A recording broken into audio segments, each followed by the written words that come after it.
Hey everyone, I'm Scott Ian from Anthrax, and I'm at my gear locker today, and I've pulled out a whole bunch of guitars from my vault.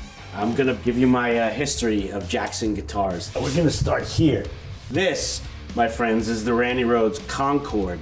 This is the guitar that he designed with Grover Jackson back in 1980. That's basically the first Jackson, not this one. This is a copy of it. And when Randy had this built, and he put the black tape all over the back because he would walk out on stage with Ozzy and he would keep the guitar flipped this way so people couldn't see it. Maybe he had his arm on the neck or something, who knows. But anyway, such a big part of thrash metal was pointy headstock guitars, and Jackson certainly led the way with that. Everyone saw that Jackson, this Concord, and was like, holy shit, what is that thing? From the 80s, certainly I was most known for this guitar. I paid for this guitar.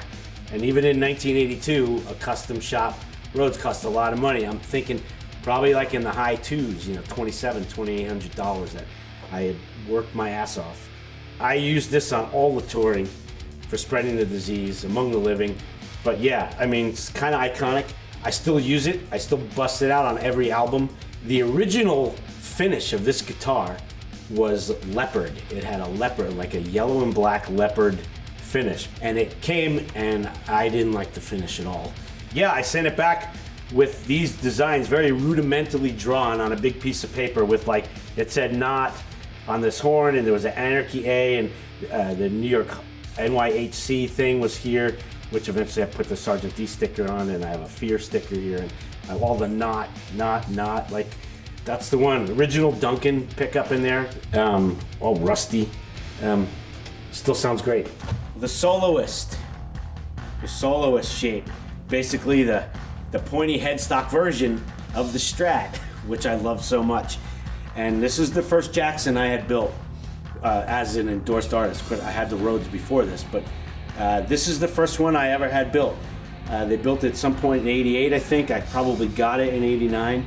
With my custom order, frets only up to the 14th fret. One pickup, one volume, that's all I needed. It's got the JB in it.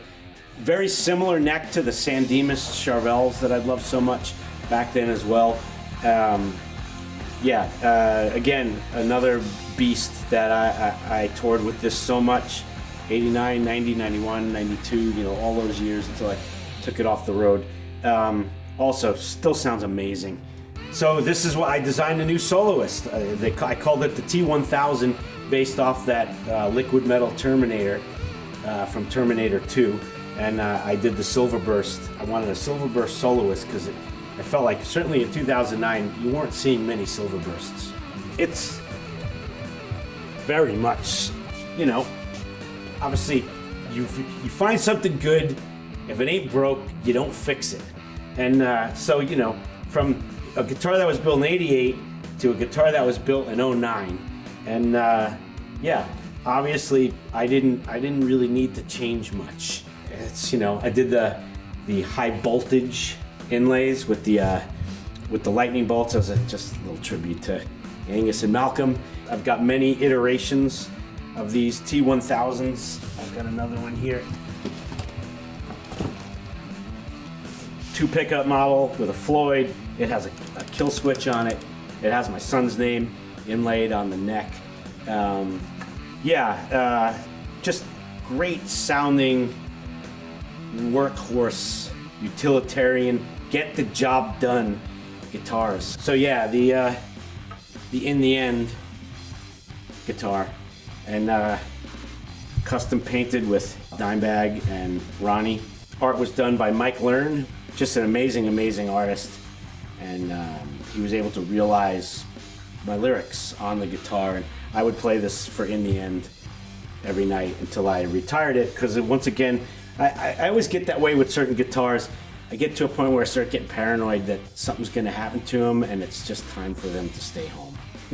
So I bust this one out. Maybe like if we play LA, I'll bring it out for that song.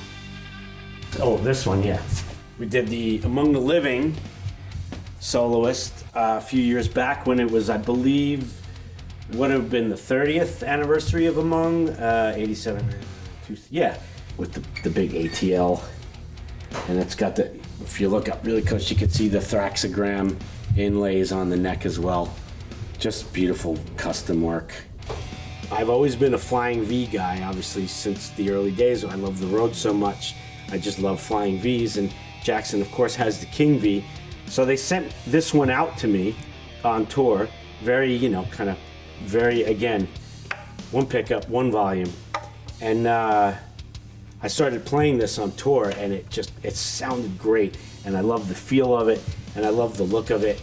There's just something about playing the V again that felt so good. So we came up with this idea of putting a pickguard on it, giving it maybe more of a classic look.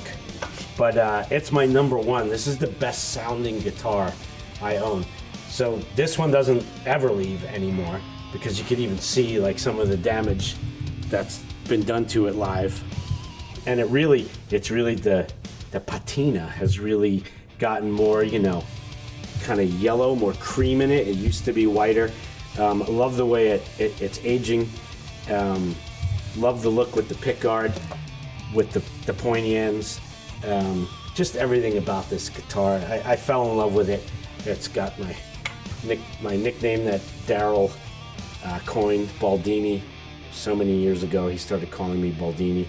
And yeah, this is my number one. And then of course, once this one came in so hot, of course, I started having a lot of fun with colors, and might as well show this one next since I just mentioned Daryl.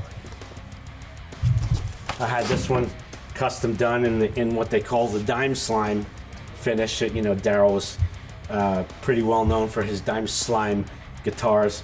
So I had a dime slime done on a V, you know, again with the Baldini on the neck. Just beautiful. I mean, look at that thing. It's like a work of art, that color. Here's another really cool one. Yeah, I did a tribute to Michael Schenker. Of course, Schenker famous for playing the two-tone V. So had a King V done like that. I honestly didn't think they would make it for me, because it just seemed like such a ridiculous thing to ask for. But that's what's so great about the Jackson Custom Shop, is I think they really love when you come in with ridiculous ideas, and then they actually get to make them real. Jackson had their X-Stroyer, so I was like, yeah, you know, I think I need one of those. I desperately need one of those. I couldn't be happier with this. I went for just a real classic look. I didn't want anything super fancy, no bells and whistles. So this is a San Dimas Adrian Smith, and going back to my love of Strats. So I loved it when Adrian Smith decided he wanted his signature model to be one of these, because I love these guitars and I love Adrian. So what an amazing combination. So I was lucky enough to get my hands on one of these when it came out, and then even more lucky when we were on tour with Maiden a few years back to have Adrian sign it to me, which of course makes it even that much more special.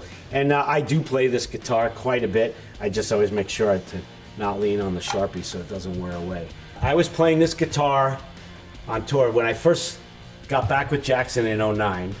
And then we went out and started the Big Four run. So they sent me this Adrian, and I was playing this live on the Big Four tour every night, part of the set. And I decided at the end of that run, I would have everybody in the Big Four sign it just as a keepsake for me, because it was just one of the most incredible moments of my whole history of being in a band, was playing those shows. But yeah, this one's pretty special, having everyone from the Big Four on it. It's pretty awesome. And a guitar I actually constantly worry about, and I probably come over here at least once a month and look inside the case to make sure it's still here. And that's that.